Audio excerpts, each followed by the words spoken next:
বাংলাদেশ জামাত ইসলামী বাংলাদেশের বিজয় দিবস সমাজের এই যে সবার প্রিয় বাংলাদেশ ৫৪তম মহান বিজয় দিবস উপলক্ষে নারায়ণগঞ্জ মহানগরী জামায়াতে ইসলামী এক বিশাল বিজয় র্যালির আয়োজন করে। এতে জামায়াতে ইসলামী ও এর অঙ্গ সংগঠনের বিপুল সংখ্যক নেতাকর্মী অংশগ্রহণ করেন। ১৬ ডিসেম্বর মঙ্গলবার সকালে র্যালিটি শহরে মিশনপাড়া মোড় থেকে শুরু হয়। এরপর মেট্রো মোড় হয়ে চাষাড়া এবং ডিআইটি সড়ক ঘুরে পুনরায় চাষাড়া এসে সংক্ষিপ্ত সমাবেশ ও মোনাজাতের মাধ্যমে শেষ হয়। বিজয় র্যালিতে বক্তব্য রাখেন নারায়ণগঞ্জ মহানগরী জামায়াতে ইসলামীর আমির মোহাম্মদ আব্দুল জব্বার। তিনি বলেন, স্বাধীনতা ৫৪ বছরেও দেশের জনগণ প্রকৃত স্বাধীনতার স্বাদ পায়নি। জনগণের বাক স্বাধীনতা ও ভোটাধিকার প্রতিষ্ঠা না হলে এই স্বাধীনতা অর্থবহ হয় না। মানুষের মৌলিক অধিকার নিশ্চিত করে এটি সমৃদ্ধ বাংলাদেশ গড়াই হোক আজকের দিনের অঙ্গীকার। র্যালি শেষে দেশ ও জাতির সমৃদ্ধি কামনায় বিশেষ দোয়া ও মোনাজাত করা হয়। মোনাজাত পরিচালনা করেন নারায়ণগঞ্জ ৫ আসনে জামায়াতে ইসলামীর মনোনীত সংসদ সদস্য প্রার্থী মাওলানা মঈনুদ্দিন আহমেদ। নারায়ণগঞ্জ মহানগরী সেক্রেটারি ইঞ্জিনিয়ার মনোয়ার হোসেনের পরিচালনায় এই সময় আর উপস্থিত ছিলেন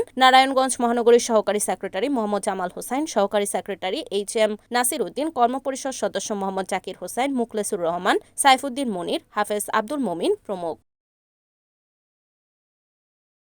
রিপোর্ট সাগর খান, NNTV, নারায়ণগঞ্জ।